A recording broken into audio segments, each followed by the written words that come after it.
Assalamualaikum, selamat malam dan salam Malaysia Madani. Anda bersama saya Samsudin dalam rancangan Bual Konti pada malam ni. Baik, kita tinggal beberapa hari saja lagi untuk menambut Syawal. Dan hari ni topik kita sangat menarik. Kenapa? Kita akan membincangkan tentang mencari anak bulan.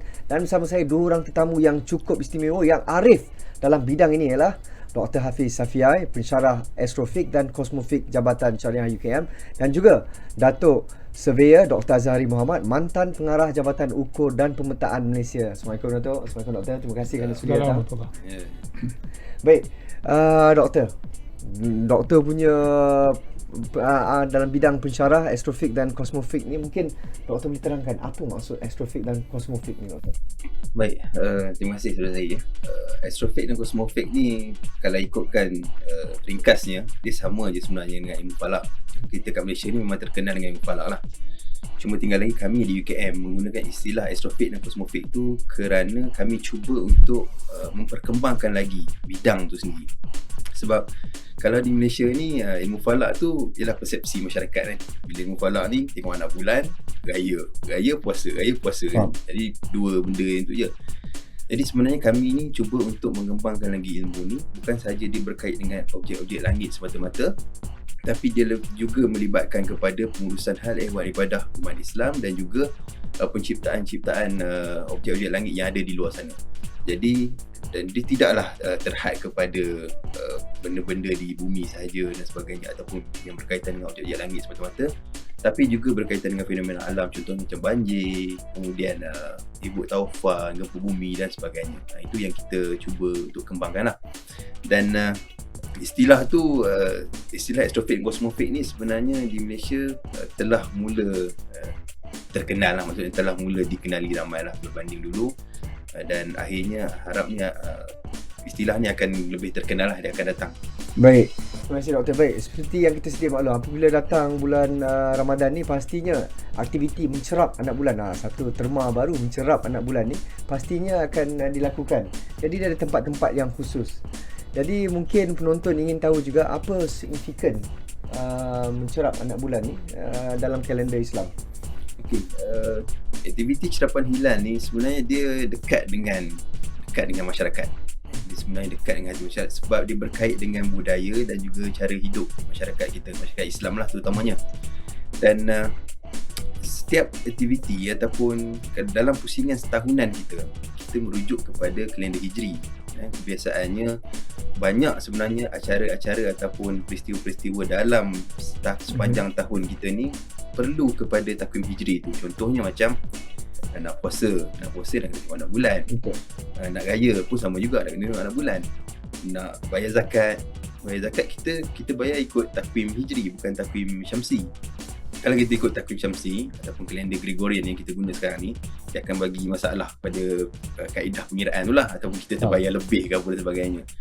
Kemudian kita nak mengerjakan haji pun sama juga kan? Kita nak kena tengok anak bulan dan sebagainya. Dan semua kita ni tak sedar sepanjang setahun ni banyak sebenarnya aktiviti-aktiviti yang berkait dengan takwim tu. Bukan sekadar kita tengok anak bulan untuk raya dan puasa saja, tapi banyak lagi benda lain. Nuzul Qurannya, awal Muharramnya kan. Tapi benda tu taklah terkenal ataupun taklah famous seperti mana kita tengok anak bulan untuk raya dan puasa lah. Dan sepanjang setahun tu sebenarnya setiap bulan tu kita buat cerapan, tetapi secara tak rasmi. Yang rasmi hanya 3 bulan tu lah, Ramadan, Syawal dan juga Zulhijjah. Ramadan ni untuk kita tengok bila nak puasa, Syawal untuk kita nak tengok raya, dan juga Zulhijjah ni bila kita nak mengerjakan haji. Tapi sebenarnya memang setiap bulan kita buat cerapan secara tak rasmi. Menarik. Terima kasih Doktor. Okey, Datuk, daripada itu dari segi konteks Islam, dari segi sudut sains pula, Datuk lihat macam mana? Okay. Baik, kita sedia maklum bahawa kalender Islam ini adalah berasaskan kepada pergerakan bulan mengelilingi bumi, ataupun kita sebut sebagai Qamariyah, ya? Dan mengikut kiraan sains astronomi, bulan mengambil masa selama hampir 29.53 hari untuk mengelilingi bumi. Jadi tetapi kalender Islam ataupun dalam bulan Islam itu bilangan harinya adalah sama ada 29 hari ataupun 30. Dia tidak boleh kata bilangan hari dalam bulan itu 29.5, tak boleh. Dia mesti angkanya genap. Jadi 29 hari ataupun 30 hari sahaja bilangan hari dalam bulan Islam. Dan 29.53 hari ini dikira daripada garisan istimak. Bermakna garisan istimak tu Cik Sahih adalah keadaan di mana bumi, bulan dan juga matahari berada dalam satu garisan. Dalam satu garisan yang lurus. Baik. Dan ini dinamakan sebagai garisan istimak. Jadi ketika istimak, anak bulan tidak boleh kelihatan. Mustahil untuk kelihatan. Sebab bulan telah membelakangi matahari itu. Baik. Jadi untuk hilal, untuk hal lahir, anak bulan untuk lahir, bulan itu terpaksa keluar daripada garisan istimak tadi itu. Garisan yang lurus tadi itu. Dia Baik. keluar, barulah terbentuk satu bentuk yang lengkung yang kita sebut sebagai anak bulan ataupun hilal tadi itu. Baik, Jadi itu secara ringkas kejadian hilal dalam konteks sains Islam ini.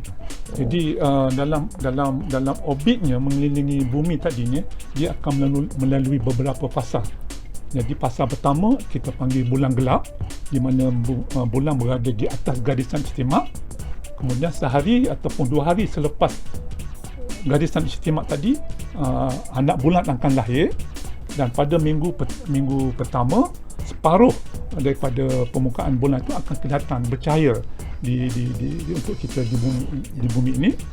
2 minggu kemudian keseluruhan piring bulan itu akan bercahaya, menandakan bulan telah mengambang. Jadi itu fasa-fasa yang bulan akan melalui sepanjang mengelilingi orbit mengelilingi bumi itu tadi. Baik, Doktor. Ilmu falak ni sebenarnya memiliki banyak cabang ilmu yang sangat luas. Malah ilmu ruqyah dan hisab juga turut diambil kira ketika mencerap anak bulan. Jadi apa perbezaannya kaedah melihat anak bulan ni? Aktiviti melihat anak bulan ataupun cerapan hilal ni sebenarnya bukan benda yang baru lah. Daripada dulu lagi. Bukan daripada dulu di Malaysia, tapi zaman Rasulullah lagi dah ada dah aktiviti cerapan hilal ni. Dan cuma pada zaman tu aktiviti cerapan hilal ni lebih terhad kepada ru'yah saja. Selepas daripada zaman Rasulullah, ulama-ulama ni dia bina satu kaedah yang baru. Bukanlah kaedah tu melanggar daripada prinsip asal ke tak, tapi dia sekadar lebih kepada nak menyokong kaedah ru'yah tu. Dan ulama kita bina satu kaedah, iaitu kaedah hisab ataupun astronomical calculation, yang mana kita menggunakan pengiraan astronomi untuk kita kira di mana sebenarnya anak bulan itu berada, kan? Sebab kadang-kadang bila kita ru'yah ni ada masalah awan dan sebagainya, kita tak nampak, kan? Jadi kita gunakan kaedah hisab ni untuk kita menyokong lah. Dan kaedah ru'yah dan hisab ni memang dipakai di seluruh dunia, kan? Memang di seluruh dunia memang kita gunakan kaedah ru'yah dan hisab, tapi terpulang kepada negara tersebut sama ada nak pakai kaedah yang mana. Seperti contoh kita di Malaysia, kita guna kaedah ru'yah dan hisab, dua-dua kita pakai. Di Singapura mereka hanya gunakan kaedah hisab semata-mata. Di Brunei mereka gunakan ru'yah sahaja. Dan begitu juga dengan negara-negara yang lain lah, terpulang kepada negara-negara tersebut. Jadi di Malaysia kita gunakan kaedah ru'yah dan hisab, dan kita ada kriteria kita, iaitu kriteria imkan ru'yah yang tersendirilah. Yang ini yang kita bincangkan dengan kalangan negara-negara MABIMS, yang itu yang kita gunakan di Malaysia. Baik, Doktor. Datuk, seperti yang kita sedia maklum, bila cakap mengenai mencerap anak bulan ni, pastinya dah ada lokasi-lokasi yang terpilih. Jadi bagaimana lokasi yang dipilih tu terpilih, dan macam mana kita, mungkin tempat-tempat lain atau macam di kawasan ni, di Angkasa Puri ni, kita pun boleh mencerap anak bulan. Mungkin Datuk boleh komen sikit. Baik, terima kasih Cik Sahih. Ya benar, di Malaysia kita ada beberapa lokasi yang telah dijadikan sebagai lokasi cerapan anak bulan. Dan sekiranya kita lihat kembali pada tahun 1970-an, kita cuma ada 3 tapak sahaja, iaitu di Johor Bahru, di Teluk Kemban Negeri Sembilan, dan juga di Pulau Sayak di Kedah. 3 saja.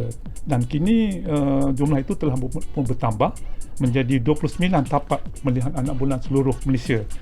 Dan senarai ini akan dikeluarkan melalui kenyataan resmi Pejabat Penyimpan Mohon Besar Raja-Raja lebih kurang seminggu sebelum kita pergi tengok anak bulan tu. Contohnya kalau bulan puasa baru ni, seminggu sebelum kita pergi tengok anak bulan tu, Pejabat Penyimpan Mohon Besar Raja-Raja akan mengeluarkan satu senarai resmi Ya, jadi kalau sudut ATM tidak ada dalam senarai itu, maka Tak kita sah, tak boleh tengok lah. Tak boleh tengok. Jadi dan apabila senarai resmi itu sudah ada, maka jawatan kuasa yang telah dilantik untuk melihat anak bulan itu di peringkat negeri akan pergi ke tempat-tempat yang telah disenaraikan tadi itu. Ya, jadi senarai ada di jawatan kuasa tadi terdiri daripada wakil-wakil Jabatan Mufti, ya, wakil daripada Jupem, daripada Jawi, daripada Jakim, daripada imam-imam masjid dan juga orang persorangan. Kalau contohnya saya ambil, saya adalah ahli jawatan kuasa melihat hilal untuk wilayah persekutuan, dan tugasan kita adalah di PICC. Jadi itulah yang wakil-wakil yang akan pergi melihat hilal pada tahun ini, ya. Dan jawatan kuasa tersebut tidak boleh pergi ke lokasi yang tidak tersenarai itu. Tidak sah penampakan hilal walaupun dia nampak sekalipun, ya. Jadi dan semua lokasi itu adalah sesuai 29 buah lokasi itu adalah sesuai seluruh Malaysia, kerana ianya telah dibuat setelah mengambil kira banyak faktor, ya. Dan biasanya Jabatan Rukun dan Pemetaan Malaysia Jupem bersama dengan Jabatan Mufti Negeri akan bersama-sama untuk pergi ke lokasi-lokasi carapan hilal yang dicadangkan untuk melihat kesesuaian tapak carapan itu sendiri, ya. Dan faktor-faktor yang kita ambil kira semasa pemilihan tapak carapan hilal itu termasuklah dia mesti mempunyai ufuk barat yang luas. Contohnya di antara bearing 200 darjah sampai 300 darjah, ufuknya mesti clear daripada sebarang halangan ataupun pencemaran udara, pencemaran cahaya dan sebagainya. Sebab kita nak melihat hilal, ya. Dan juga tapak carapan hilal itu juga mestilah mempunyai akses yang mudah, senang dicapai oleh kita, ya. Dan dia juga ada liputan telekomunikasi untuk senang untuk ketua rombongan itu membuat pelaporan kepada penyimpan Muar Besar Raja. Jadi kalau kita tidak ada line, maka susahlah dia nak berhubung macam mana ke pihak istana, ya. Dan akhir sekali dia mestilah kawasan yang selamat, ada kemudahan elektrik, ya. Dan juga maklumlah kita akan berada di situ daripada pukul 5 petang sampai malam, dan bila sesuai, satu laporan akan dihantar kepada Jabatan Mufti Negeri, dan seterusnya Jabatan Mufti Negeri akan hantar kepada Jakim, dan Jakim akan angkat kepada Majlis Raja-Raja untuk diendoskan di tingkat Tuanku Raja-Raja, ya. Itulah proses bagaimana tapak carapan hilal disenaraikan menjadi tapak carapan resmi di Malaysia ini. Baik, terima kasih Datuk. Nampaknya masa tak mengizinkan, kita akan berhenti berehat seketika dan kita akan kembali selepas ini dengan lagi bermacam-macam soalan yang kita boleh ajukan kepada Datuk dan juga kepada Doktor. Baik, sehingga kita jumpa sebentar lagi.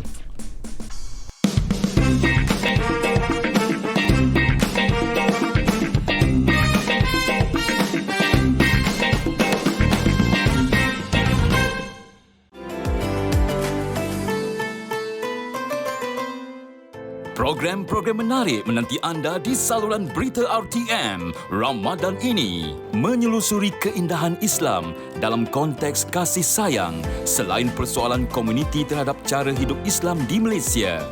Dalam Syahadah musim ke-17, merungkai perkara berkaitan rukun-rukun yang menjadi tiang asas dalam kehidupan seseorang Muslim.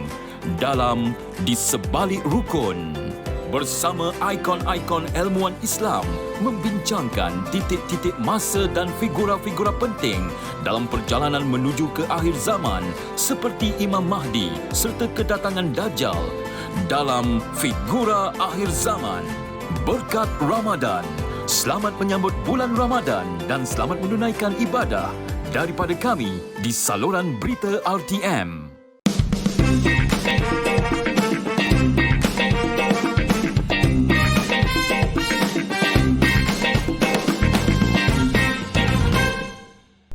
Terima kasih kerana masih terus setia bersama kami di Bual Konti. Bersama saya dua orang tetamu yang cukup istimewa, Datuk Azhari dan juga Dr. Hafiz Safiai. Baik, kita akan masih lagi dalam topik perbincangan yang sangat menarik tentang mencari anak bulan. Jadi soalan yang seterusnya saya akan ajukan kepada Dr. Hafiz.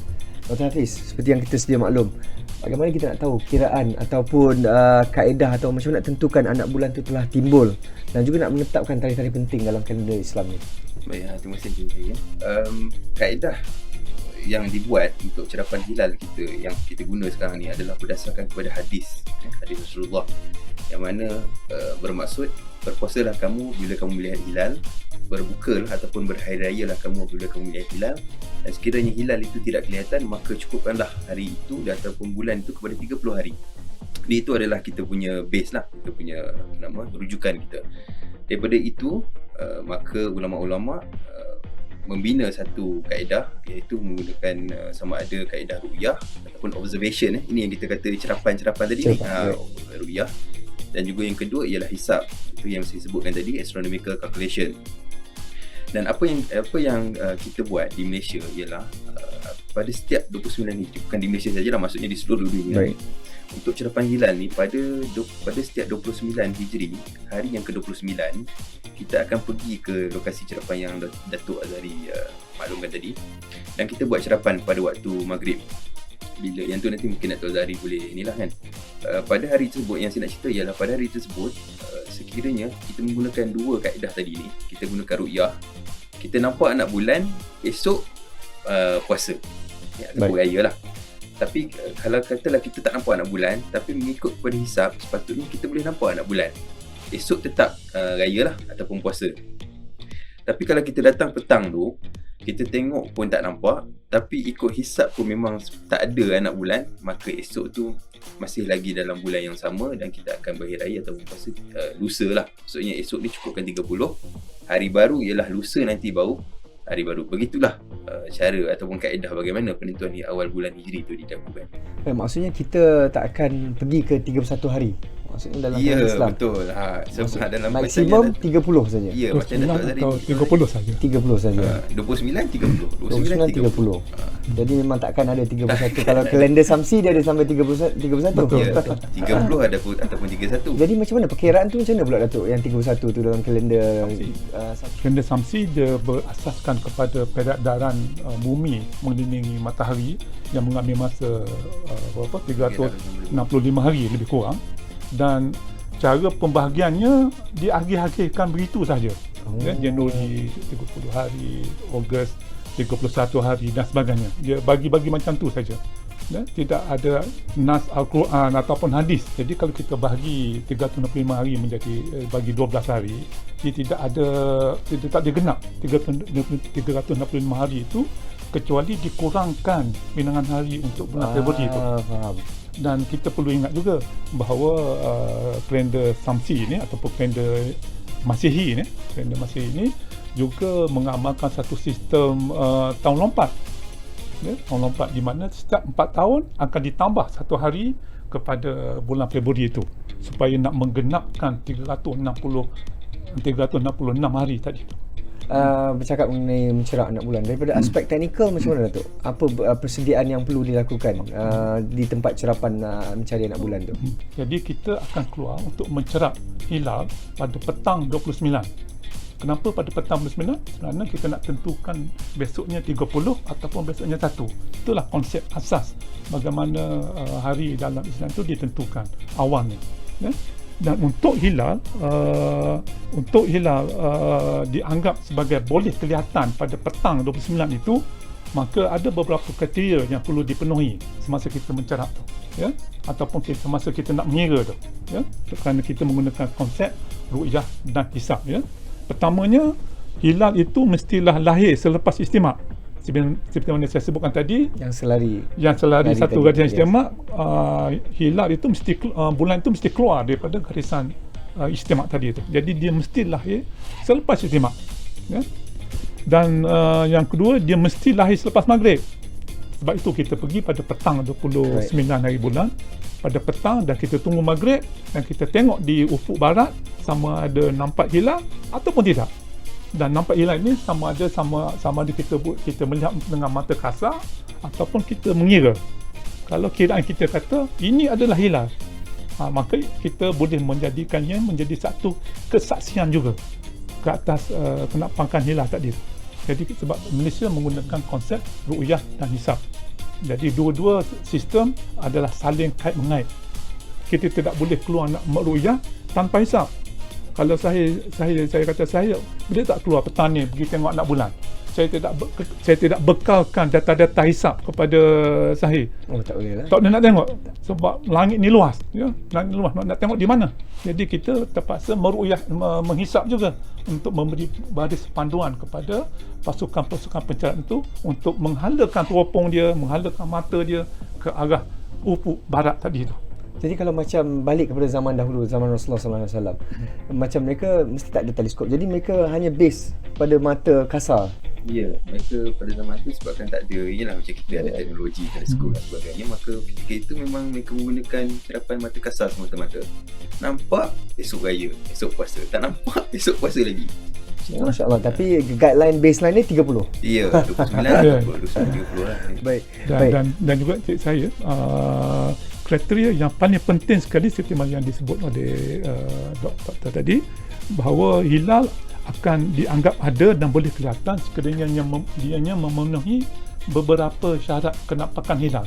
Dan untuk itu kita telah mengenal pasti 2 parameter hilal tadi untuk dianggap sebagai ada dan kelihatan, iaitu ketinggiannya adalah 3 darjah dan jaraknya daripada matahari adalah 6.4 darjah. Oh, memang teknikal. Jadi bulan tu kita kira kalau dia tinggi lebih daripada 3 darjah daripada ufuk dan jauh dia daripada matahari tu 6.4 darjah, maka kita kata itu adalah hilal dan sah besok adalah 1 bulan. Tapi kalau kiraan kita menunjukkan bahawa kedudukan bulan itu lebih rendah daripada nilai tadi, maka kita tidak akan menganggapnya besok 1 hari bulan, tetapi besok kita genapkannya menjadi 30 hari bulan. Menarik juga untuk Ramadan tahun ini, kita berpeluang untuk menyaksikan satu lagi detik indah apabila berlakunya fenomena gelinciran planet Zuhrah dengan bulan baru-baru ni. Dari konteks Islam, adakah peristiwa sebegini sama khaifiatnya seperti gerhana bulan atau matahari di mana kita disunatkan untuk solat sunat gerhana, Doktor? Ya, betul macam yang saudara saya cakap tadi. Memang menarik Ramadan tahun ini sebab kita disajikan dengan beberapa fenomena sebenarnya, bukan yang Zuhrah tu saja, ataupun lebih tepat kita panggil sebagai penghijaban planet Zuhrah. Apa yang berlaku ialah laluan tu dia kena dengan bulan, jadi kadang-kadang ada satu ketika tu bulan menghijab dia, jadi kita tak nampak planet tu. Jadi macam tadi ada, lepas tu tak ada, macam itulah kan. So itu yang pertama. Kemudian kita ada juga fenomena beberapa planet yang duduk dalam kedudukan yang sejajar pun ada juga di awal-awal Ramadan itu. Dan menariknya Ramadan tahun ni kita ada boleh melihat gerhana matahari di akhir Ramadan nanti. Pada hari kita tengok anak bulan, kata saya Datuk kan, kita ada peristiwa atau fenomena gerhana matahari separa. Kalau di Malaysia lah. Untuk yang fenomena-fenomena yang selain daripada gerhana tadi, tidak ada sebarang ibadah khusus lah, melainkan kalau fenomena gerhana tu memang kita disunatkan untuk kita ada buat solat gerhana, solat sunat gerhana. Kita sedia maklum bahawa ialah dalam zaman viral ni, kadang-kadang kita banyak dakwaan mengatakan bahawa ketika berlakunya fenomena contoh macam penghijaban planet Zuhrah tadi dan sebagainya, ketika itulah doa kita tak dihijab lah, dimakbulkan, dibuka pintu pengampunan dan sebagainya. Maka saya boleh katakan bahawa tidak ada perkara-perkara seperti itulah, melainkan kalau yang gerhana tadi memang ada nas, hadis dan sebagainya, memang kita yakinlah. Tapi yang lain tu tidak ada, itu hanyalah tahyul semata-mata. Saya boleh katakan tahyul moden lah. Okey, Datuk, seperti yang kita sedia maklum, macam tahun lepas kita raya awal sehari. Jadi baru-baru ni pun ada netizen yang telah menghantar tangkap layar JAKIM, kata raya awal 2 hari, maksudnya sampai 27-28. Tapi JAKIM dah came out with a statement kata benda tu sebenarnya tidak sahih. Jadi mungkin saya ajukan soalan ni kepada Datuk. Mungkin komen Datuk. Oleh kerana kita menggunakan konsep ataupun kaedah ruyah dan nisab ini, kita akan mendapati 4 senario yang akan kita temui untuk menentukan 3 bulan utama tadi itu. Apakah senario tersebut? Pertamanya, ru'yah tak ada, hisab tak ada anak bulan. Hisab tak ada, ru'yah tak ada. Yalah, memang tak ada lah kalau hisab kata tak ada kan. Itu tak ada masalah. Sebab itu mudah kes. Saya rasa semua rakyat akan terima. Sebab dia tak nampak, hisab pun tak nampak juga. Jadi itu senario pertama. Yang kedua, ru'yah tak nampak tapi hisab kata ada. Itu pun tak ada masalah. Sebab ru'yah kata mungkin terlindung dengan awan ataupun jerebu dan sebagainya kan. Tapi hisap kata ada, besok 1 hari bulan. Atau senario yang ketiga, ru'yah nampak, hisap kata ada. Positif, dua-dua positif. Ini pun saya rasa tak ada masalah. Sebab hisap kata positif, nampak, dan bila pergi tengok ada bulan, nampak. Itu tak ada masalah apa-apa. Tetapi yang menjadi masalah pada kita, senario yang akan 4 ni, Cik Sahi.